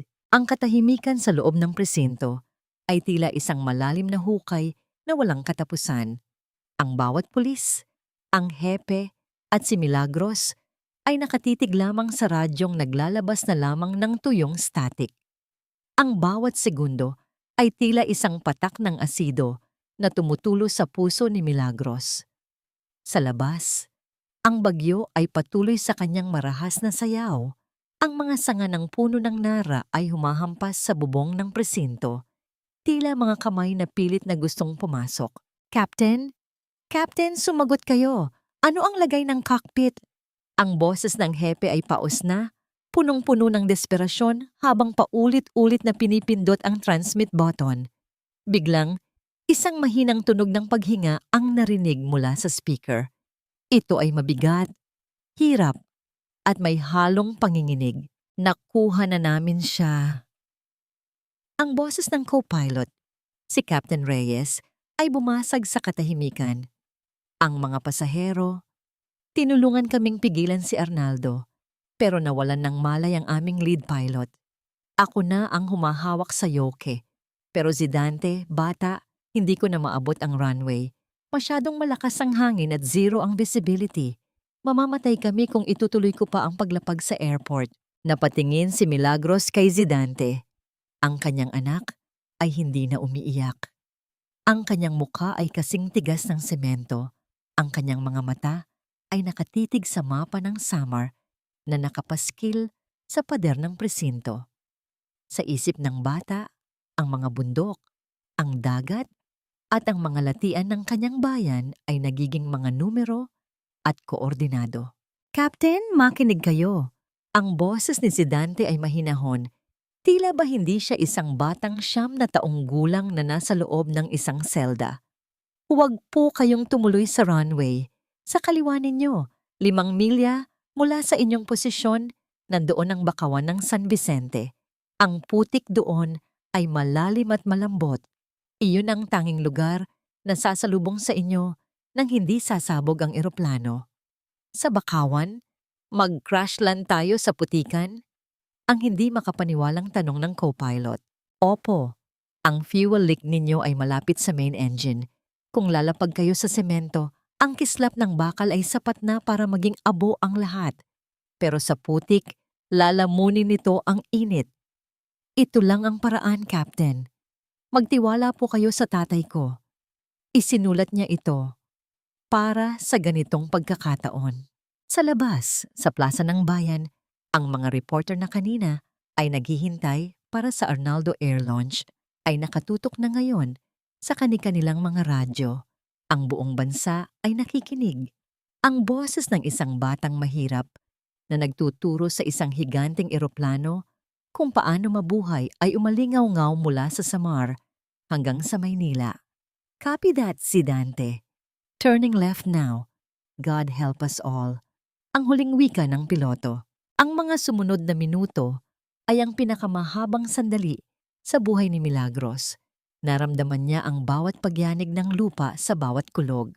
Nakita niya ang kanyang anak na dahan-dahang lumuhod sa sahig. Ang mga kamay ay magkayakap. Ang mga labi ay gumagalaw sa isang tahimik na panalangin. Biglang, isang malakas na tunog ng paghampas ang naramdaman. Hindi ito narinig mula sa radyo, kundi naramdaman mismo sa ilalim ng kanilang mga paa. Ang lupa ng Samar ay tila umungol ng malakas. Ang radyo ay naglabas ng isang nakakangilong tunog ng bakal na kinakalos ng mga puno ng bakawan, ang tunog ng pagkapunit ng fuselage, at ang marahas na pagbulusok ng libu-libong toneladang bakal sa malambot na putik. Pagkatapos, katahimikan. Isang katahimikang mas nakakatakot kaysa sa bagyo. Ang radyo ay namatay. Ang bombilya sa loob ng presinto ay panandaliang namatay bago muling umilaw. Chief, ang signal. Nawala ang transponder ng Flight 001. Sigaw ng pulis sa harap ng monitor. Napatayo si Milagros. Ang kanyang mga binti ay nangangatog. Si Dante! Ang tanging nasambit niya, hindi kumibo si Zidante. Nakatingin lang siya sa bintana kung saan ang ulan ay tila humuhupa na. Ang kanyang puso ay punong-puno ng takot, hindi para sa eroplano, kundi para sa katarungang matagal na nilang hinihintay. Namamatay ba ang lahat? Namatay ba si Arnaldo kasama ang ebidensya? O sadyang itinago na naman ng tadhana ang katotohanan sa ilalim ng putik ng San Vicente? Maghanda ang lahat ng rescue teams, ang sigaw ng hepe. Milagros, isama mo ang bata. Kayo lang ang nakakaalam ng eksaktong pasikot-sikot sa bakawang iyon. Tara. Habang pasakay sila sa rescue truck, nakita ni Milagros ang mga tao sa kalsada. Wala na ang mga pangungutya. Wala na ang mga mapanuring tingin. Ang lahat ay nakatingin sa kanila nang may halong pagkamangha at pag-asa. Ngunit habang papitlag ang truck patungo sa San Vicente, isang panibagong tunog ang naririnig ni Zidante mula sa kanyang maliit na pocket radio na hindi binitawan ni Lolo Gorio. Isang static at pagkatapos ay isang boses na puno ng ubo at dugo. Zidante, narinig mo ba? Nandito na ako sa ilalim. Huwag kayong lalapit. May apoy? May apoy sa likuran. Ang boses na yon ay hindi kay Arnaldo, hindi rin sa piloto. Ito ay isang boses na matagal nang hindi naririnig ni Zidante, isang boses na nagmula sa kanyang mga panaginip. Huwag niyo akong hawakan, hindi niyo ba kilala kung sino ako? Ako ang may-ari ng lahat ng ito. Ako ang batas sa bayang ito. Ang boses ni Arnaldo ay hindi na ang boses ng isang makapangyarihang negosyante. Ito ay boses ng isang baliw na humihiyakaw sa gitna ng malapot at mabahong putik ng bakawan sa San Vicente. Ang kanyang mamahaling Amerikana ay punong-puno na ng dumi. Ang kanyang buhok ay basa ng ulan at langis. At ang kanyang mukha ay may malalim na galos mula sa pagkakumpas ng mga sanga ng bakawan nang bumagsak ang eroplano. Nang makarating ang rescue truck ni na Milagros sa crash site, isang nakakangilong tanawin ang sumalubong sa kanila. Ang higanting Goldwing 001 ay nakahandusay sa gitna ng latian, tila isang dambuhalang ibon na pinutulan ng mga pakpak. Ang usok mula sa makina ay dahan-dahang humahalo sa makapal na fog ng madaling araw. Ngunit sa kabila ng pinsala, milagrong walang namatay. Ang malambot na putik na itinuro ni Zidante ang sumalo sa bigat ng trahedya. Dahan-dahang bumaba si Milagros mula sa truck, hawak ang kamay ni Zidante. Ang kanyang mga paa ay lumubog sa putik, ngunit hindi niya ito pinansin. Nakita niya ang mga pasahero, ang mga taong mayayaman, ang mga reporter, ang mga investor, na nanginginig sa lamig, balot ng mga kumot, habang inaalala yan ng mga bumbero. Nakita ni Milagros si Aling Marites na nakaupo sa isang ugat ng puno, duguan ng braso at tulala sa kawalan. Nang magtagpo ang kanilang mga mata, mabilis na yumuko si Marites. Hindi kayang harapin ang babaeng kailan lang ay ibinenta niya sa kamatayan. Milagros.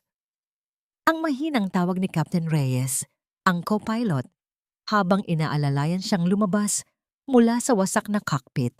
Ang kanyang uniforme ay puno ng dugo, ngunit ang kanyang mga mata ay nakatuon sa isang bagay na mahigpit niyang hawak, isang kulay kahel na kahon.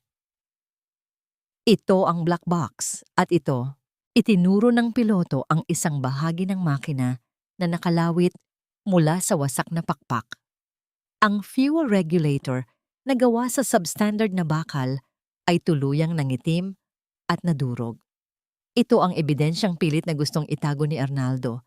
Ito ang pumatay kay Manuel. Biglang sumigaw si Arnaldo, sinusubukang tumakbo patungo sa piloto para agawin ang ebidensya. Akin yan. Akin ang eroplanong yan. Wala kayong karapatang pakialaman ang pag-aari ko. Ngunit bago pa siya makalapit, isang barikada ng mga taong bayan ang humarang sa kanya. Ang mga magsasaka, ang mga mangingisda, ang mga taong dati ay nanahimik lamang habang inaapi ni Arnaldo ang mag-ina, ay nakatayo na ngayon ng may paninindigan. Ang kanilang katahimikan ay napalitan ng isang nagkakaisang galit. Sobra na, Arnaldo, ang wika ng hepe ng pulis, habang dahan-dahang pinaliligiran ng mga opisyal ang negosyante. Hindi ka na makakatakas. Ang bawat pasahero sa eroplanong ito ay saksi sa ginawa mong pagtatangkang pabagsakin ang eroplano para lang pagtakpan ng iyong kasalanan. Kasalanan? Anong kasalanan? Ang pagmamalaki pa rin ni Arnaldo, bagamat ang kanyang boses ay nangangatog na sa takot. Iniligtas ko ang pamilyang yan. Binigyan ko sila ng pera. Ang pera mo ay amoy dugo, Arnaldo. Ang boses ni Milagros ay malumanay, ngunit bawat salita ay tila isang hatol ng kamatayan. Lumapit siya sa lalaking sumira sa kanyang buhay. 7 taon kaming namuhay sa dilim dahil sa'yo. 7 taon mong ninakawan ang anak ko ng isang ama. Ngayon, ang putik na ito, ang magiging huling alaala mo. Sa gitna ng kaguluhan, isang tao ang dahan-dahang lumabas mula sa likod ng wasak na buntot ng eroplano. Si Lolo Gorio, na may bitbit na isa pang dokumento, ang orihinal na listahan ng mga piyesa na pirmado ni Arnaldo bago ang sakuna. 7 taon na ang nakalilipas. Tapos na ang laro, Arnaldo, wika ni Gorio. Habang kinakabitan ng posa si Arnaldo, lumingon siya kay Zidante. Ang kanyang mga mata ay puno ng puot. Akala mo ba ay panalo na kayo? Isang bata ka lang, isang hamak na anak ng kriminal. Hindi sumagot si Zidante. Sa halip lumapit siya sa wasak na makina ng eroplano. Hinaplos niya ang malamig at maduming metal. Sa kanyang pandinig, tila naririnig niya ang isang pamilyar na ugong. Ang ugong ng isang makinang, sa wakas, ay nahanap na ang kanyang kapayapaan. Hindi na po galit ang makina, Nay. Bulong ni Zidante kay Milagros. Sinasabi po niya na malaya na si tatay. Ang golden moment na yon ay bumasag sa damdamin ng lahat ng nakasaksi. Ang ilang mga pasahero ay nagsimulang umiyak, hindi dahil sa takot, kundi dahil sa pagsisisi sa kanilang maling paghusga sa pamilya Pineda. Ang mga kamera ng media ay nakatutok kay Zidante, ang munting henyo na hindi gumamit ng dahas, kundi ang katotohanang nakatago sa isang lumang notebook. Habang dahan-dahang inilalayo si Arnaldo ng mga pulis, nakita ni Milagros ang paglitaw ng unang sinag ng araw sa abot-tanaw ng summer. Ang bagyo ay tuluyan ng lumipas. Iniwan ang isang mundong basa at wasak, ngunit malinis na sa mga kasinungalingan. Ngunit sa gitna ng tagumpay, may isang bagay na napansin si Zidante. Sa loob ng wasak na cockpit, may isang ilaw na patuloy na kumukurap sa panel, isang signal na hindi pamilyar sa kanya. Lumapit siya at tiningnan ang screen. Ang nakasulat doon ay hindi isang error message. Ito ay isang GPS coordinate na tumuturo sa kailaliman ng kagubatan ng Samar, sa mismong lugar kung saan bumagsak ang Flight 700 at 14 taon na ang nakalilipas. At sa ilalim ng coordinate, may isang maikling mensahe na automatikong lumabas nang bumukas ang emergency power. Para kay Zidante, hanapin mo ang huling lihim. Ang putik sa iyong mga paa ay muling huhugasan ng ulan, ngunit ang dangal na kinuha nila sa atin, iyan ang hinding-hindi na nila mababawi. Ang boses ni Milagros ay parang isang himig ng pag-asa habang inaalalayan niya si Zidante sa masukal na kagubatan ng Samar. Ang sikat ng araw ay dahan-dahang sumasala sa pagitan ng mga naglalakihang puno. Lumilikha ng mga guhit ng ginto sa lupang basa pa rin mula sa bagyo ng nakaraang gabi. Kasama nila si Lolo Gorio at ang ilang opisyal mula sa Maynila na kanina pa hindi makapaniwala sa talinong ipinakita ng Batang Pineda. Naglalakad sila patungo sa mga koordinadong lumabas sa screen ng eroplano. Ang bawat hakbang ay tila isang paglalakbay pabalik sa nakaraan. Ang gubat na ito ang naging saksi sa huling hininga ni Manuel, ang lugar kung saan ang katotohanan ay pilit na ibinabaon sa ilalim ng mga baging at tuyong dahon. Nang marating nila ang dulo ng isang bangin, tumigil si Zidante. Ang kanyang maliit na dibdib ay mabilis na tumataas at bumababa. Sa harap nila ay ang mga kalawangin at sunog na bahagi ng Flight 700 at 14, ang eroplanong naging kabaong ng kanyang ama at ng reputasyon ng kanilang pamilya sa loob ng 7 mahabang taon. Ang kalikasan ay dahan-dahan ng binabawi ang bakal. Ang mga baging ay nakapulupot sa mga pakpak at ang mga ligaw na bulaklak ay tumutubo sa loob ng mga butas ng fuselage. Dito po, ang mahinang wika ni Zidante. Lumapit siya sa isang bahagi ng cockpit na nananatiling buo sa kabila ng pinsala. Sa ilalim ng upuan ng piloto, may isang maliit na bakal na kahon na nakatago sa isang lihim na compartment. Ang susi na ibinigay sa kanila sa loob ng misteryosong sobre ay eksaktong pumasok sa lock nito. Nang bumukas ang kahon, hindi lamang mga papel ang nandoon. Isang lumang tape recorder ang kinuha ni Zidante. Pinindot niya ang play button at ang katahimikan ng gubat ay binuwag ng isang boses na tila nanggaling sa kabilang mundo. Zidante, anak, kung naririnig mo ito, ibig sabihin ay nahanap mo ang lakas na maging tapat sa iyong sarili. Ang boses ni Manuel ay mahinahon, ngunit may halong panginginig. Alam kong gagawin ni Arnaldo ang lahat para makuha ang mga dokumentong ito. Narito ang lahat ng resibo at ang orihinal na listahan ng mga pekeng pyesa. Itinago ko ito dito dahil alam kong ito lang ang lugar na hinding-hindi nila babalikan dahil sa takot. Anak, patawarin mo ako kung iiwanan ko kayo ng nanay mo sa gitna ng gulo. Ngunit tandaan mo, ang katotohanan ay parang hangin. Hindi mo man ito nakikita. Ito ang nagbibigay sa atin ng kakayahang lumipad. Napahagulgol si Milagros. Napaluhod siya sa basang lupa. Niyayakap ang kanyang sarili habang ang bawat salita ng kanyang asawa ay tila isang haplos sa kanyang sugatang puso.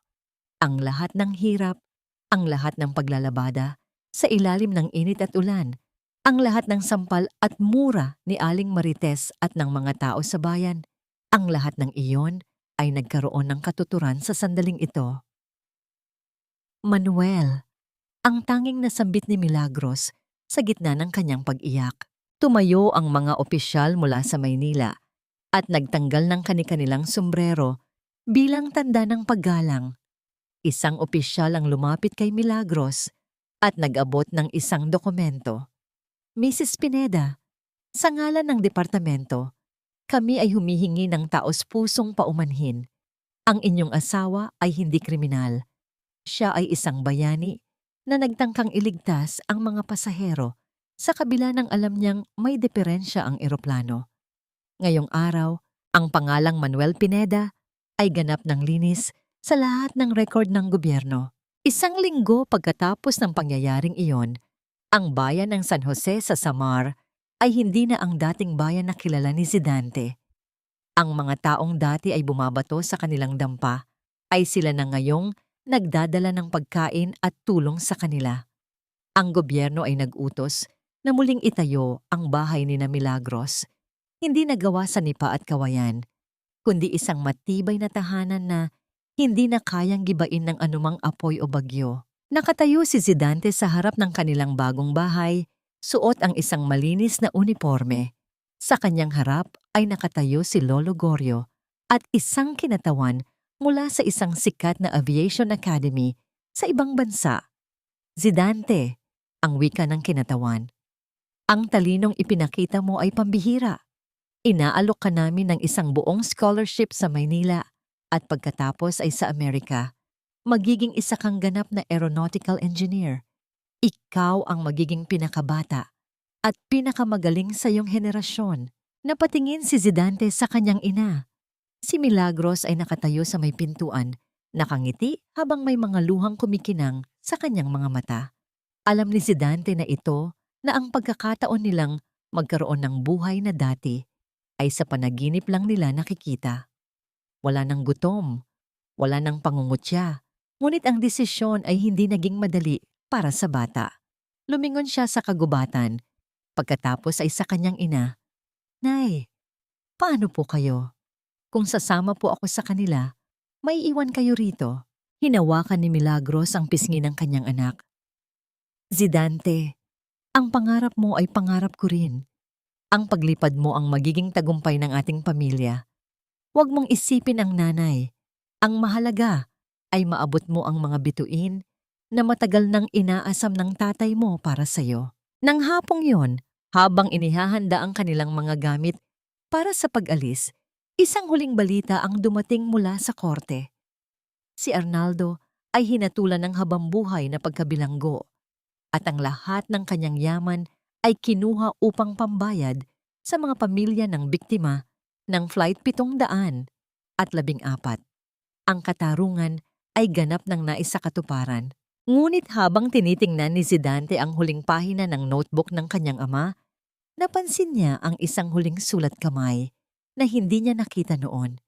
Ito ay nakasulat sa pinakalikod, malapit sa tahi ng papel.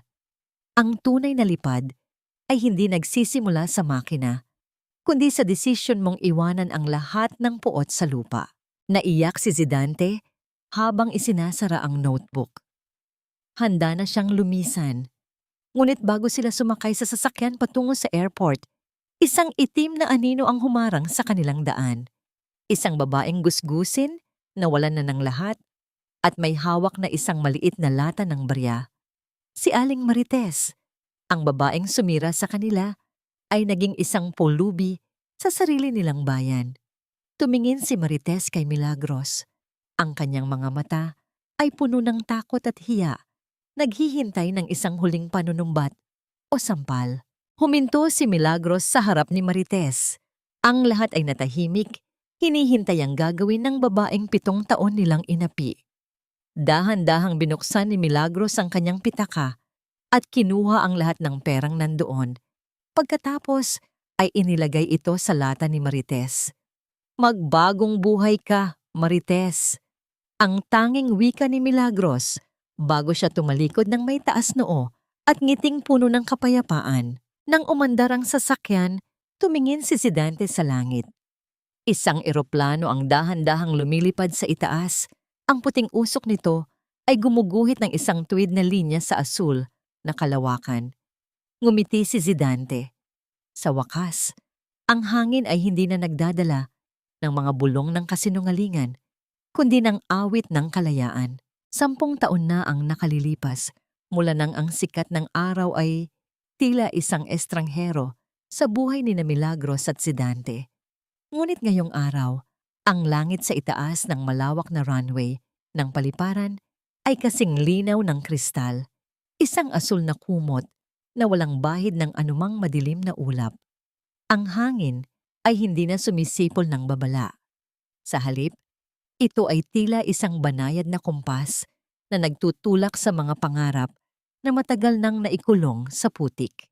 Nakatayo si Milagros sa viewing deck, ang kanyang katawan ay balot ng isang marangal na kulay pilak na Filipiniana. Wala na ang mga kalyo sa kanyang mga kamay na dulot ng labandang hindi natatapos.